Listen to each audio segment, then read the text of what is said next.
The air is heavy hot, almost impossible to breathe. Dust from southern Italy rises like a dry fog, clinging to skin, filling throats, wiping the horizon away. And behind that veil, sound takes over everything. Metal striking metal, thousands of footsteps moving as one. Short commands cutting through the wind like blades.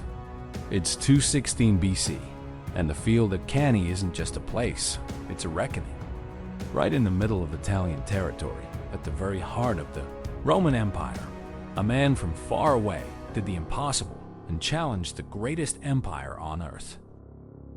His name was Hannibal Barca. If you like uncovering the truths hidden between the lines of history, go ahead and hit like and subscribe, because that's exactly the kind of content we make here. And comment down below where you're watching from. I love thinking that we're exploring these ancient stories together from different parts of the world, connected by the same curiosity like time and distance don't matter when we decide to truly understand the past.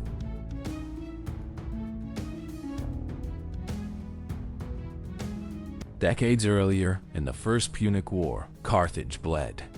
It lost, it was humiliated, and Rome made sure to turn victory into a leash, crushing tributes. Restrictions, bans, a clear message about who now ruled the Mediterranean. Carthage couldn't rise without permission. It couldn't breathe without paying the price.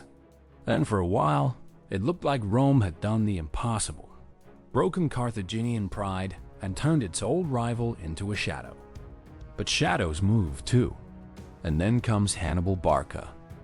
Not like an ordinary general, but like a problem Rome doesn't know how to solve. He did the unthinkable. He did what no Roman ever expected to see with their own eyes. An enemy army deep inside Roman territory. In Italy.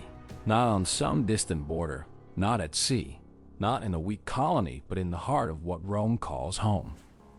And that's what hurt the Romans most. It wasn't just fear. It was an insult.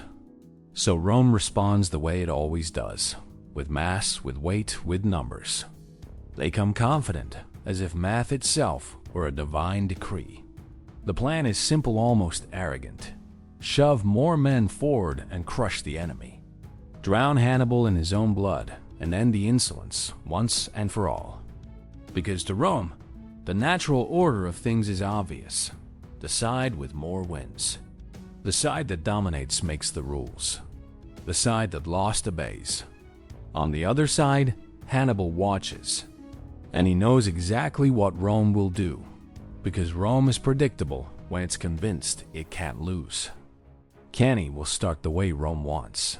Advance, pressure, suffocation. The giant pushing forward. The ground shaking. The dust rising. Victory looking inevitable. But at some point, the advance becomes a cage.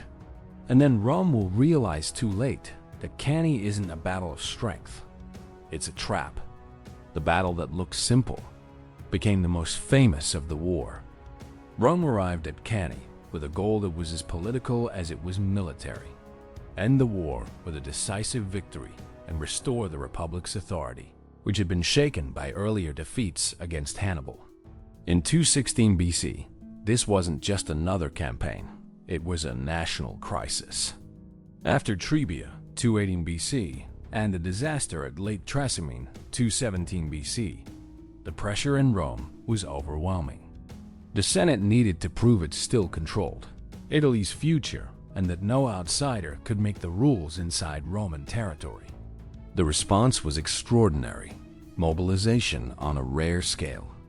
Rome called up extra contingents, pulled in more Italian allies, and put a massive force in the field for that era. The number most often linked to the battle, around 86,000 Romans and allies against roughly 50,000 under Hannibal, shows the decision clearly: win by sheer weight. This wouldn't be a slow war of attrition. It would be a hammer blow. That army reflected the typical Roman structure. Legions of Roman citizens reinforced by allied forces, the Socii, who provided infantry and especially a major part of the cavalry. To sustain an operation that big, Rome made heavy logistical and administrative moves. expanded recruiting, replacing losses, calling up young men and reserves, and feeding a huge force in Apulia during a brutal summer. The year before, Rome had tried a different approach. The strategy of Quintus Fabius Maximus, the dictator known for avoiding pitched battle, wearing Hannibal down, and protecting resources. That approach split the Republic. It worked on paper, but it was unpopular. The elite and part of the public saw it as cowardice. Fabius' nickname, Cunctator, the delayer, says a lot about the political mood. In 216 BC, command shifted away from caution and into a now or never mindset.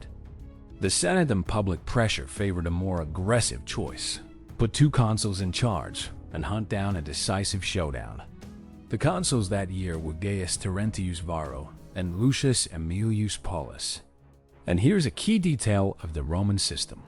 Consular command was shared, and in many operations it rotated by day. That creates an obvious problem in high-stakes campaigns. Different temperaments, different priorities, different reads of the enemy. Varro is usually described in the ancient sources as more aggressive, more eager to fight and prove Roman strength. Paulus is the more cautious one, more focused on the risks of facing Hannibal on ground and in conditions chosen by the enemy. With two commanders and an enormous army, decision-making stayed under constant tension. This wasn't just tactics, it was politics and reputation. A consul who didn't fight could be remembered as weak. A consul who fought and lost could destroy his family's name and his career. But at that moment, public urgency was louder than caution. Roman doctrine favored a head-on collision, using heavy infantry to break the enemy line. At Cannae, Rome pushed that idea to the extreme. The Romans arranged their infantry deeper and tighter, concentrating force in the center. The logic was straightforward. If Rome pushed with enough mass, the Carthaginian center would crack. Once it cracked, the battle would be over. That made sense against many enemies, and it made sense in the Roman mindset. Discipline plus weight plus courage equals victory. And there was another assumption too. Hannibal, for all his genius, was an invader operating far from home. If Rome destroyed his army in open battle, the rest would be cleanup. But an army that large comes with massive problems. Coordination. Orders take longer to travel across the field. Space. More men packed into one place means less mobility. Control. Moving a giant mass is hard. Vulnerability. If something goes wrong, it's difficult to reorganize. And Cannae had conditions that made all of this worse. The region's open plains and winds that kicked up dust fit big battle lines, but they also favored the side that understood cavalry and flanking movement better. And here Rome had a real weakness. Carthaginian cavalry, especially under experienced leaders, was feared. The key point isn't philosophy. It's a political and military decision built on too much confidence. Rome believed numerical superiority would solve everything. The Roman center would be unstoppable. Hannibal wouldn't be able to withstand the pressure. One decisive battle would end the war. That belief shaped everything. The size of the army, the choice to force a showdown, the compressed infantry formation, and the expectation of a quick victory. But Hannibal was exactly the kind of general who punished that kind of thinking. He didn't need to hold the weight forever. He only needed Rome to advance the way Rome wanted, until advancing became an irreversible mistake. So when you talk about the giant at Cannae, it's not just the army. It's the Republic in total war mode. A Senate under pressure after humiliating defeats. A population demanding a fast ending. A divided command split between caution and aggression. Mass mobilization. A doctrine built around frontal shock, and a deep belief that numbers meant safety. Rome built an army to crush Hannibal. But by doing so, it also built an army that was hard to maneuver and easy to lure into the obvious solution: shove through the center. And Cannae was exactly the place where the obvious became a trap. Hannibal Barca shouldn't have been there. A Carthaginian general with an army far from home, moving through Italy like he owned the ground and forcing Rome to react instead of control the situation. By the time Cannae arrives in 216 BC, this is no longer a surprise. It's an open wound that's been there for too long. And that's exactly why the underdog's dilemma hits harder. Hannibal isn't fighting with comfort or easy replacements. He's fighting with what's left and with what he's managed to keep alive. To understand this protagonist, you have to go back to the beginning of the impossible. Hannibal leaves from Hispania, where the Barca family built power and an army. He doesn't come by sea. He doesn't take the safe route. He chooses the path Rome least expects. He crosses Gaul and decides to cross the Alps. That move alone is an entire campaign. And it comes at a brutal cost: cold, hunger, disease, attacks from local tribes, narrow passes, falls, lost animals, destroyed equipment. Crossing the Alps isn't just a heroic feat, it's a slow bloodletting. When Hannibal finally comes down into the Italian plains, he's no longer whole, he's reduced. But he's in the right place, inside Italy, where Rome would never tolerate an enemy for long. And here's the detail that makes the smaller side feel human. His army isn't one solid block like the Roman legions. It's a mix of peoples and fighting styles: Spaniards, Gauls, Africans, Numidians, and other allies. Men who speak different languages, carry old rivalries, and fight in different ways. Keeping all of that together on enemy soil without a perfect supply line is already a daily victory. But war doesn't pause so you can get organized. Rome shows up. At Trebia, 218 BC, Hannibal lands the first major blow. Rome comes in confident, thinking it's facing just another enemy. Hannibal controls the pace, pulls the Romans into a fight under bad conditions, and uses his tools intelligently, especially his cavalry and his ability to turn the battlefield into a trap. The victory isn't only over soldiers, it's over the Roman mindset. He sends the first message: you're not fighting the way you're used to. The next year, at Lake Trasimene, 217 BC, that message turns into humiliation. Hannibal sets up a large-scale ambush, using terrain and surprise. For Rome, it feels like collapse. An entire army vanishes into the landscape. This isn't a normal defeat. It's a psychological break. The Republic panics politically and takes an extreme step. It appoints a dictator to handle the crisis. That dictator is Quintus Fabius Maximus, who chooses the strategy that frustrates Hannibal the most. Avoid a decisive battle, wear him down, cut supplies, protect allies, and stop the Carthaginian from turning every meeting into a spectacle. The Fabian strategy wasn't flashy, but it was logical. Rome could lose men and raise new ones. Hannibal couldn't. If Rome refused the perfect battle game and turned the war into a marathon, time itself would become a weapon against the invader. And this is where the underdog's dilemma shows up with full historical force. Hannibal had to keep winning to maintain morale and alliances. But every victory cost men he couldn't replace. Rome had a senate, a recruiting system, and a network of allies, some loyal, some forced. Hannibal had charisma, discipline, loot, and fragile alliances. And fragile alliances demand constant proof that you are the future.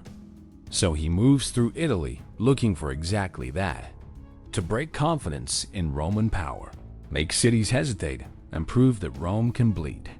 But living like that, year after year, has a human cost: long marches, uncertain food, shifting weather, disease, exhaustion. Hannibal's soldier is a survivor, but survivors get tired too. And his army isn't made of farmers defending their homes, like in some other underdog stories. Here, the human side comes from a different truth. Many were men without citizenship, without a state behind them, without any guarantee they'd ever go back home. Some were mercenaries. Some were allies for profit. Others followed out of loyalty built on campaign. What holds this group together is a dangerous mix: victories, leadership, and necessity. Because for many of them, losing didn't just mean retreating. Losing meant being swallowed by Italy, hunted down, starving, scattering. For Rome, a defeat was awful, but Rome still existed the next day. For Hannibal, one defeat could mean the end of the entire expedition. And that's exactly why Cannae becomes a moment of maximum tension. Rome, after enduring Fabius' cautious strategy and getting angry at the feeling that nothing was being solved, decides to change tone. The public wants results. The elite wants an ending. The Republic wants its authority back. And then comes the decision that changes everything. Rome gathers a gigantic army and chooses to force a decisive battle.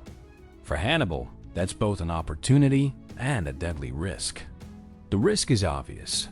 Rome brings more men than he can face in a normal, straight-on clash. The opportunity is just as clear. When Rome comes too big, Rome becomes predictable. A huge army tends to trust the simplest plan: advance, pressure, crush the center. And Hannibal already knew the Roman pattern, like someone who has studied the same opponent over and over. He had seen Rome rely on discipline and impact.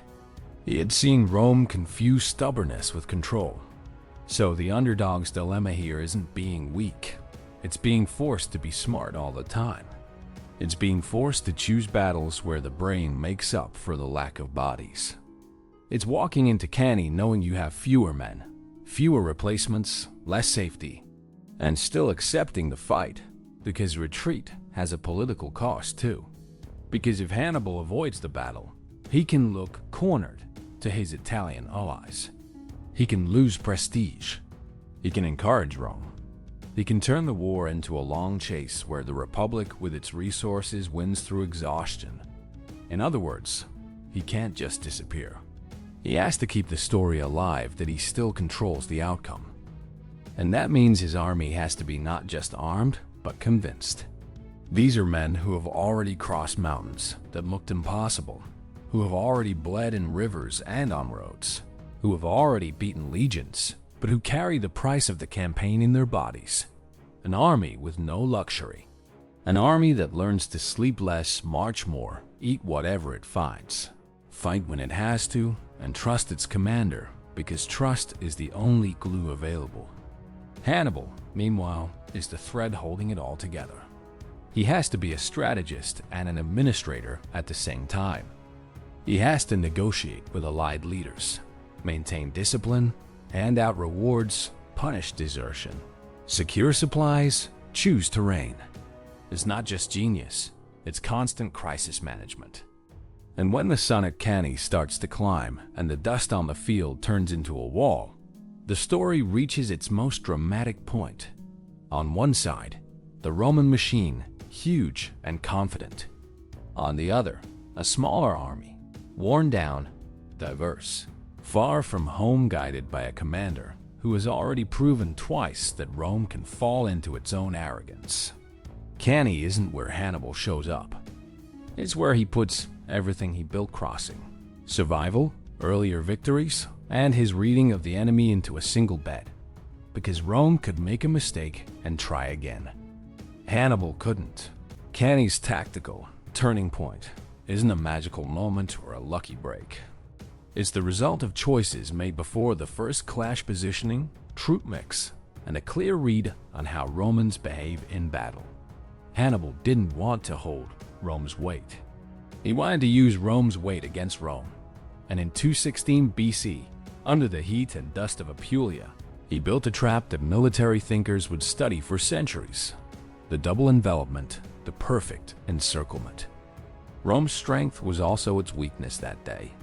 The Romans entered the field planning to crush the center. To maximize impact, they tightened and deepened their infantry formation. In practice, that meant more men packed into a relatively narrower front, creating a human column built to punch through. The plan was simple: break the Carthaginian center and split the enemy army in two. At first, it looks like it's working. And that's what makes Hannibal's move so brutal. When an army as large as Rome's advances, it creates real physical pressure. Shields press together, shoulders collide, the front line pushes while the lines behind keep shoving. It's not pretty, it's compression. And the more men you throw into the push, the more you believe you're winning. The problem is that the same mass loses mobility. A huge, dense block is great at moving straight forward, but terrible at reacting to sideways changes. You become a battering ram, but if the gate doesn't break the way you expect, you get trapped by your own strength. Hannibal was counting on that. He knew the Roman mindset, and he knew that if he gave them the feeling of progress, they would push even deeper. And the deeper they went, the harder it would be to pull back. This is the core of the trap. The Carthaginian center wasn't a rigid wall. It was a moving piece. Hannibal positioned his infantry so the center could give ground in a controlled way. Instead of lining everything up straight, he built a line with elasticity, making the center look more exposed, almost handing Rome what it wanted. When the frontal collision happens, the Carthaginian center begins to fall back little by little. To a Roman soldier, that's the most powerful signal there is. They're breaking. And in that moment, Rome does exactly what Hannibal expects. It pushes harder. The Roman commanders wanted a quick decision. The infantry, tight and deep, feels the enemy giving way and reads it as collapse. Victory seems close, but the retreat isn't a rout. It's an invitation. The Carthaginian center keeps giving ground and starts forming a curve inward. The line that was bulging outward begins to bend inward. In simple terms, the enemy front becomes a bowl that draws the Romans into it. The more Rome advances, the deeper it steps into that bowl. What looks like a glorious push is in reality a perfect fit. While the center absorbs the impact, Hannibal keeps what matters most on the sides. That's where his steadier troops are built to hold and then close the trap. The trick wasn't to beat Rome in the first crash. It was to hold long enough for the flanks to turn the key. The decisive shift happens once the Roman mass is fully committed in the center. At that point, the Carthaginian wings aren't just fighting, they begin to converge. It's like two doors slowly closing. Rome doesn't notice right away because its focus is on what's in front, the feeling that the enemy is backing up. But the war isn't happening only in front. It's happening on the sides, and especially behind. That's where the cavalry comes in, the piece that completes the disaster. At that time, Rome wasn't known for having the best cavalry in the Mediterranean. Hannibal was. His horsemen, especially the Numidians and other Aed contingents, were more flexible, faster, and more aggressive. Carthaginian cavalry beats the Roman cavalry on its side of the field, and then it doesn't just stop and watch. It moves to hit where it hurts most, the rear and flanks of Rome's infantry block. This is what turns a clever maneuver into a total catastrophe. It's not just an encirclement from the sides. It's an encirclement with pressure from behind. Roman infantry is being squeezed from the outside in, while losing the ability to breathe and move. When the flanks close and cavalry shows up in the rear, the battle changes its nature. Before, it was a head-on clash with the hope of breaking through. Now it becomes a closed space where Rome's numbers turn into an enemy to the Romans themselves. A trapped army needs two things to survive: space and organization. At Cannae, Rome loses both. The block becomes so dense that many soldiers can't even use their swords the way they should. When too many men are packed into too small an area, the front can't fall back, the rear can't see, orders don't travel, and courage turns into panic. The compression machine works because Rome pushes too far into the retreating center. The Carthaginian wings converge at exactly the right moment. The cavalry cuts off escape and attacks from behind. Roman numbers become suffocation, not power. And the cruel part is this: there isn't a single moment where Rome realizes what's happening and simply pulls out. It can't. The mass is trapped by its own density. Every minute, the space gets tighter. And when space disappears, coordination dies. And when coordination dies, you no longer have an army. You have a human pile trying to survive. That's why Cannae is remembered as a tactical reference. It isn't just a victory. It's a demonstration of how to turn an enemy's greatest strength into a structural weakness. Rome's plan to crush the center becomes fuel for the trap. The Roman advance creates the fit. The controlled retreat creates the illusion. The closing wings create the prison. And the cavalry behind turns the prison into an execution. In the end, the double envelopment isn't a heroic scene. It's an operation called precise, step by step. That's why historians and soldiers called it a model. Because it shows a simple idea applied perfectly. If your enemy is heavy and predictable, make him advance until the point where his weight becomes his sentence. So Cannae isn't just a battle of numbers. It's a battle of shape. And the turning point is the exact moment when Rome, believing it's winning, realizes that moving forward was the mistake. Because there, on that hot field covered in dust, the war stopped being a fight. It became a siege. It became compression. It became the perfect trap. The climax of Cannae isn't a heroic moment. It's a collapse.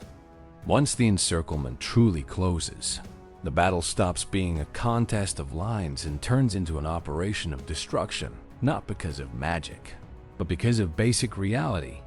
Too many people, too little space, and no clean route to escape. What Rome brought as an advantage, an enormous army, starts turning into suffocation. The Roman mass is pushed into the funnel, and when the Carthaginian sides close in and the cavalry appears in the rear, the giant loses what made it a machine in the first place: formation, communication, and movement. Inside the ring, the legion can't pivot, open space, rotate fresh ranks, or regroup. And without space, even discipline becomes a cage. The Roman short sword, built for close fighting with controlled room, becomes hard to use when shoulder presses into shoulder and the men behind keep pushing the men in front without even seeing what's happening. Ancient sources describe the outcome with numbers that haunted Roman memory for generations. Polybius, our main source close to the events, writes that out of the Roman and allied infantry, 70,000 were killed, 10,000 captured, and, maybe, 3,000 survived. He also reports that out of roughly 6,000 cavalry, only 370 escaped. Livy, writing later and following Roman traditions, gives a different count, still devastating: 45,500 infantry killed and 2,700 cavalry killed, plus thousands captured in different places, including the camps and the surrounding area of Cannae. A modern summary like the Encyclopedia Britannica puts the shock in plain terms. Only 14,000 Romans escaped. 10,000 were captured. The rest were killed, and it estimates Carthaginian losses at around 6,000 men. The numbers vary, which is normal for the ancient world, but every tradition agrees on the core truth. It was a large-scale annihilation, and the losses weren't just soldiers. Livy records the death of the consul Lucius Aemilius Paulus, along with a deep cut to Rome's leadership. 2 quaestors, 29 of the 48 military tribunes, men of consular rank, and around 80 senators or men who had the right to sit in the Senate. That helps explain why Cannae isn't remembered as just a defeat. It's remembered as a leadership amputation. By the end, the battlefield becomes a place without shape. It's not the cinematic image of individual duels. It's dust, heat, screams that no longer command anything, and an encirclement tightening from every side. What Hannibal's maneuver does, and this is why it lasts forever, is turn Rome's greatest strength, mass and frontal pressure, into a structural weakness. That's why Cannae becomes the classic example of the double envelopment. A full encirclement that surrounds and squeezes until the enemy stops functioning as an army. Cannae becomes an enduring military reference. For centuries, Commanders studied this battle as the classic model of total encirclement, the double envelopment that turns a confident advance into a prison. The technical lesson is clear. If you can manage the center and win the flanks, you can close the enemy in and destroy his ability to fight, even if he has more men. But the lesson goes beyond technique. It's about predictability, about how a disciplined army can become rigid, and how rigidity in the hands of a smart enemy becomes weakness.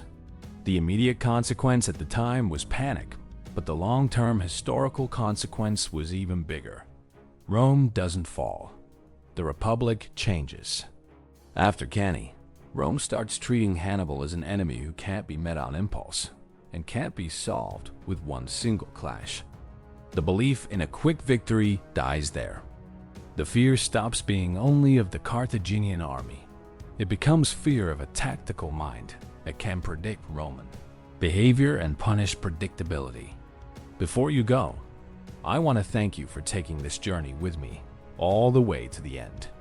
If this video helped you see the past more clearly without romanticizing it, without quick summary versions and going straight into the choices, the strategies, and the consequences, then hit like to support the channel and subscribe so you don't miss the next episodes.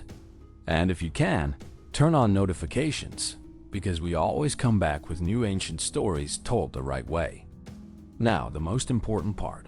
What story, battle, or event do you want to see here on the channel? Write in the comments what topic you want most wrong. Forgotten empires, medieval wars, revolutions, controversial leaders. I want to build the next videos based on what you ask for. And also tell me, where are you watching from? I love thinking that even from different places, we're connected by the same curiosity about the past. See you in the next video.